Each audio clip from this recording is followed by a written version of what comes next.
vem para esse mundo. E a Páscoa, ela é um momento especial porque nós vemos Jesus como nosso Redentor.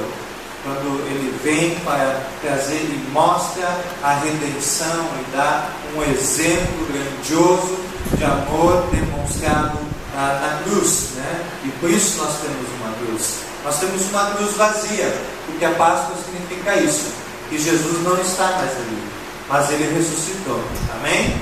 Amém. Glórias a Deus por isso, né? Porque que fé em vão seria a nossa se Jesus não tivesse ressuscitado. Não valeria para nada, né? Mas a Bíblia diz que Jesus ressuscitou e que um dia Ele ainda vai voltar. E nós estamos esperando, ansiosos por essa volta.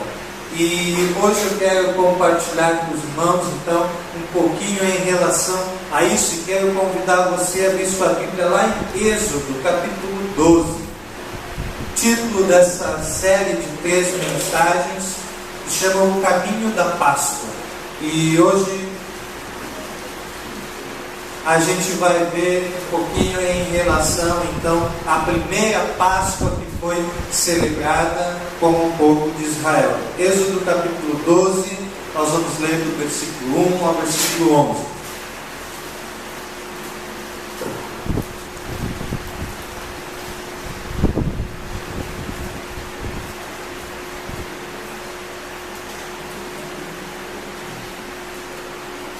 No dia 20, nós vamos ter uma programação especial aqui em nossa igreja, programação no culto de Páscoa.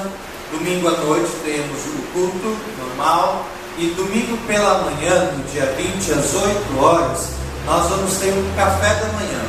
Então a gente já está começando a avisar desde agora, você que não vai viajar, nós sabemos que é um feriado bem grande, esse do feriado de Páscoa, né? Sexta, sábado, domingo e segunda. Então, alguns irmãos estarão aproveitando esse feriadão para ir viajar. Mas se você vai ficar aqui em Lajeado e quiser participar desse café da manhã, nós vamos ainda combinar como vai ser, mas deixe anotado já, né? Não sei se a congregação vai ter alguma programação nesse dia de manhã, mas também está convidada para isso, será uma alegria. E mais para frente a gente vai anunciando então como vai ser, né?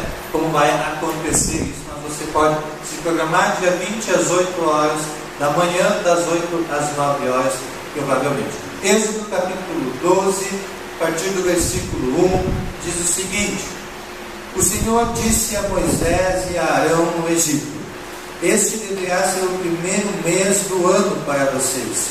Digam a toda a comunidade de Israel que no 10º dia deste mês, todo homem deverá separar um cordeiro ou um cabrito para a sua família, um para cada casa. Se uma família for pequena demais para um animal inteiro, deve dividi-lo com o seu vizinho mais próximo, conforme o número de pessoas e conforme o que cada um puder comer. O animal escolhido será macho de 1 ano, sem defeito, e pode ser cordeiro ou cabrito.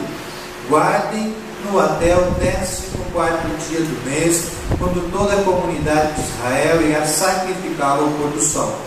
Passem então um pouco de sangue nas laterais e nas vigas superiores das portas das suas casas, nas quais vocês comerão o animal. Naquela mesma noite comerão a carne assada no fogo, com ervas amargas e pão sem fermento. Não comam a carne crua, nem cozida em água, mas assada no fogo, cabeça, pernas e vísceras. Não deixem sobrar nada até pela manhã. Caso isso aconteça, queimem o que restar. Ao comerem, estejam prontos para sair. Cinto no lugar, sandália nos pés e cajado na mão. Comam apressadamente. Esta é a Páscoa do Senhor, né? E a gente tem quase um exemplo de churrasco, né?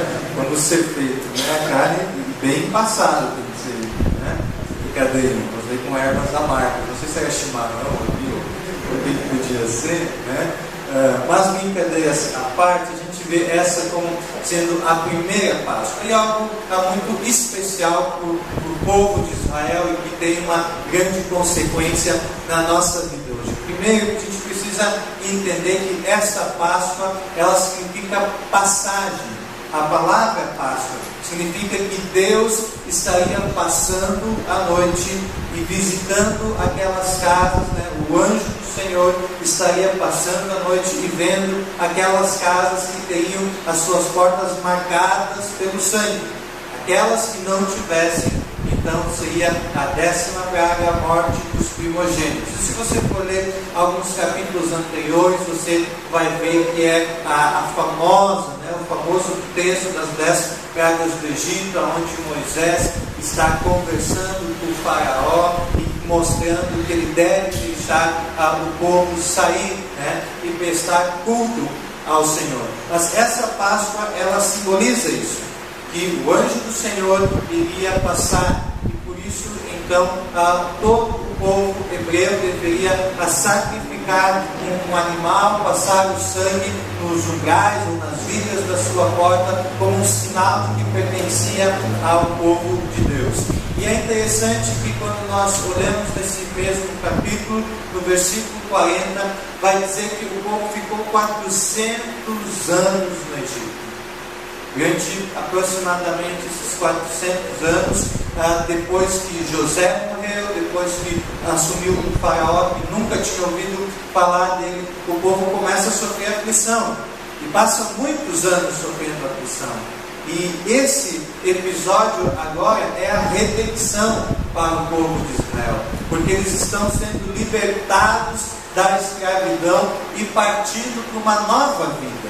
A partir desse momento, uma nova vida está se iniciando com a redenção que chegou até eles deixando o Egito e avançando então para a terra prometida, muito parecido com o que Jesus fez por nós. Estávamos durante todo o tempo em aflição, então vem Cristo nos trazer a sua redenção para uma nova vida, e agora nós andamos a caminho da nossa terra prometida, que é o céu.